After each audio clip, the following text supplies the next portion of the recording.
আমরা এখনো পর্যন্ত সিঙ্গেল স্ক্রিন বলেন, সিনেপ্লেক্স বলেন, এখনো পর্যন্ত পুরো হিসাবটা পাইনি। তবে পাওয়া মাত্রই আপনাদেরকে জানানো হবে।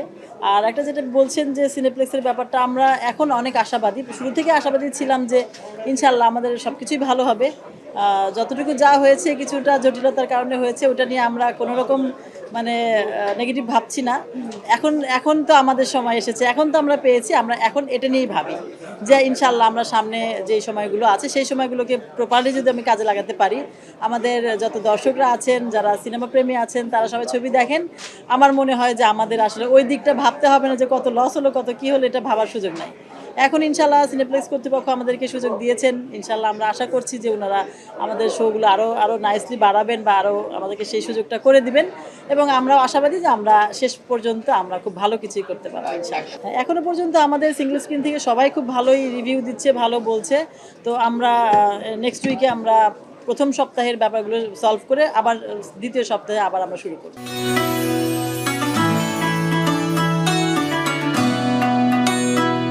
অভিজ্ঞতা তো অভিজ্ঞতাই, আসলে তিক্ত আর মিষ্টি এটা না বলি। অভিজ্ঞতা ঝুলি যখন ভরে যায় তখন আসলে এটা আমার জন্যই প্লাস পয়েন্ট। তবে অবশ্যই পরবর্তী ছবিতে আমি আমার এই অভিজ্ঞতাগুলো 100% কাজে লাগাতে পারবো বলে আমি বিশ্বাস করি ইনশাআল্লাহ। যেহেতু সিনেপ্লেক্সে একটা জটিলতার কারণে সিনেমাটা আসেনি, সো খুব স্বাভাবিকভাবে কিন্তু আমরা আমাদের প্ল্যানিং থেকে একটু সরে যেতে হয়েছে। কারণ ওই সময় আমরা স্ট্রাগল করেছি, আসলে আমাদের সিনেমাটাকে আগে চালাতে হবে। সো সেইটা যখন উতরিয়ে গেছি, সো এখন তো খুব স্বাভাবিক অর্থেই আমরা আমাদের আদার্স যে প্ল্যানিংগুলো আছে সেগুলো হবে। এবং সবচেয়ে ভালো খবর যেটা বা আনন্দের খবর যেটা, সেটা হচ্ছে যত জটিলতা হোক যাই হোক সেটা উতরে এখন সিনেপ্লেক্সে এবং সিঙ্গেল স্ক্রিনে সারা দেশে এখন প্রিন্স চলছে। এবং বিশেষ করে এই সিনেপ্লেক্সে তো প্রতিটা শোই হাউসফুল যাচ্ছে। কিন্তু সকালের শোগুলো আমরা জানি যে একটু দর্শক কম হয়, কিন্তু এই সকালের শোগুলো ছাড়া বাকি প্রত্যেকটা শোই হাউসফুল যাচ্ছে। তার মানে হচ্ছে দর্শক আসলে এই সিনেমাটা দেখার জন্য অধীর আগ্রহ নিয়ে বসেছিল, এবং যখনই সিনেমাটা পুরোদমে হলে চলে এসেছে, দর্শকও আসলে তার মতো করে রেসপন্স করছে, আসছে এবং ভালো ভালো রিভিউ দিচ্ছে। এবং আমাদের সিনেমাটাকে নিয়ে যে ধরনের আমরা শুরু থেকে বলেছি যে মানুষ দেখতেই পারেনি, কিন্তু ফেসবুকে এক ধরনের প্রপাগান্ডা শুরু হয়ে গেছে, সিনেমা এই সেই, মানে আগেই হচ্ছে সিনেমাটাকে নেগেটিভ তো করার যে প্রবণতাটা ছিল সেটাকেও সাধারণ দর্শক গ্রহণ করেনি। দর্শক আসছে এবং হল থেকে বের হওয়ার পরে দর্শকের মুখে আপনারাই দেখতে পাচ্ছেন যে কি ধরনের রেসপন্স দর্শক দিচ্ছে। সো এইটা সবচেয়ে পজিটিভ দিক যে প্রিন্স এখন তার মানে স্বমহিমায় ফিরেছে এবং দর্শক হলে ফিরেছে এবং হাউসফুল যাচ্ছে, এবং এটা আশা করি চলতে থাকবে। এখানে যারাই থাকবে প্রত্যেকেই শিল্পী। তো আমি আসলে একটা শিল্পী হয়ে আরেকজন শিল্পীকে আমি দোষারোপ করতে পারি না। আমরা সিচুয়েশনের শিকার হয়েছি, আমরা সেটা বলেছি, বাট আমরা কাউকে দোষারোপ করতে চাই না। হ্যাঁ, সো আমরা ডিসিপি জটিলতায় পড়েছি, ডিসিপি জটিলতার পরে হচ্ছে সেটা উতরে উঠেছি। তারপরেও দেখেছি আমাদের দুই একটা শো সাউন্ড অফ হয়ে গেছে, তারপরে হচ্ছে আপনার বিভিন্ন জায়গায় স্ক্র্যাচ পড়ে গেছে, তো সেইগুলোর কারণে বাধাবিঘ্ন হয়েছে। তারপরে এসি নষ্ট হয়ে গেছে, আমাদের শো চলে গেছে। তো এগুলো আমরা শেয়ার করেছি, কিন্তু আমরা আসলে কাকে দোষ দিব? সো আমরা আসলে দোষ দিতে চাই না। এই কাদা ছোড়াছুরির চাইতে সবচেয়ে বড় বিষয় হচ্ছে এখন প্রিন্স চলছে এবং মানুষ দেখছে, আমরা ওইটাতে এখন ফোকাস করতে চাই। এবং দর্শককে বলবো আপনারা আসুন, এসে আপনারা বিচার করুন। আপনারা এখানে সেখানে দেখে মানুষের মুখে শুনে এই ধরনের মানে বিভ্রান্ত হবেন। একটু আগেও একজন লোক আসলো, এসে আমাকে বলতেছে ভাই আপনার সিনেমাটা ভালো হয় নাই, এ হয় নাই সে হয় নাই। আমি বললাম ভাই কোথায় ভালো হয় না বলেন। তো বললো যে দেখেন আপনি এন্ডিংয়ে আপনি ওকে মেরে ফেললেন, হিরো বেঁচে ভিলেন বেঁচে আছে, আপনি এন্ডে তাকে মেরে ফেললেন, আবার কোত্থেকে গেছেন। তাই বললাম যে ভাই আমি তো দেখিয়েছি যে আমি তাকে মারিনি।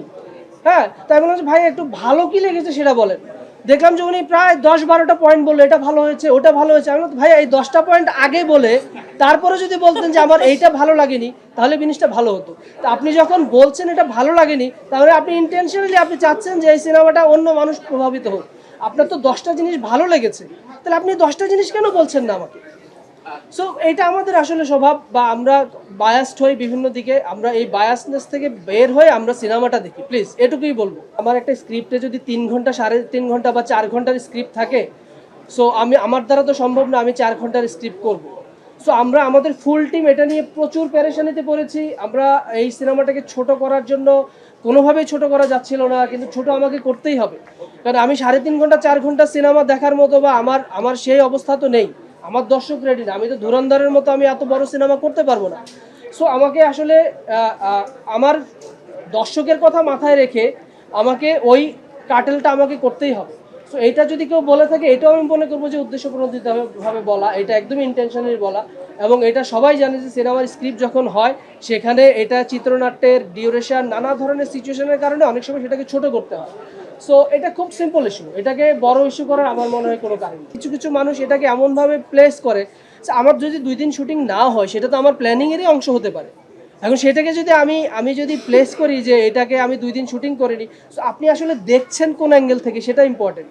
সো এরকম কিছুই না, আমরা সাকিব ভাই শেষ দিন পর্যন্ত সময় দিয়েছেন এবং উনি এখনো পর্যন্ত খোঁজ রাখছেন এবং আমরা পুরো টিম চেষ্টা করেছি। কারণ আপনারা সবাই জানেন যে আমরা পারমিশন জটিলতার কারণে আমাদের শুটিংটা একটু পিছিয়ে গিয়েছিল। সো আমরা পুরো টিম আসলে একটা অবস্ট্রাগলের মধ্যে পড়ে গিয়েছিলাম যে আমাদেরকে আসলে আরেকটা ক্রাইসিস ছিল, আমাদের এই ঈদেই সিনেমাটা আনতে হবে। অনেকেই বলতে চাচ্ছে যে এই ঈদে না এনে সামনের ঈদে আনতেন।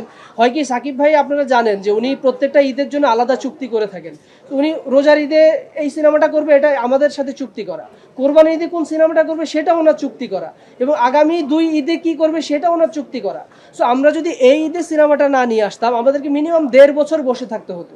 সো 1.5 বছর একটা প্রডিউসারকে আপনারাই বলেন যে আমরা কি বসিয়ে রাখতে পারবো? এটা সম্ভব? আমরা এরকম খরচ করে একটা সিনেমা বানানোর পরে 1.5 বছর তো আমরা বসিয়ে রাখতে পারবো না। সো সাকিব ভাই সহ আমরা পুরো টিম চেষ্টা করেছি, আমরা রাত দিন খেটে, আমরা দিন শেষে হচ্ছে আসলে আমি কি করলাম না করলাম সেটা না, আমরা পরিপূর্ণভাবে সিনেমাটা আমরা হলে নিয়ে এসেছি। সো কেউ যদি বলে থাকে আপনারা তাড়াহুড়া করেছেন, এই করেছেন সেই করেছেন, এটা একদম আমাদের দিক থেকে আমরা কোনো তাড়াহুড়া করিনি।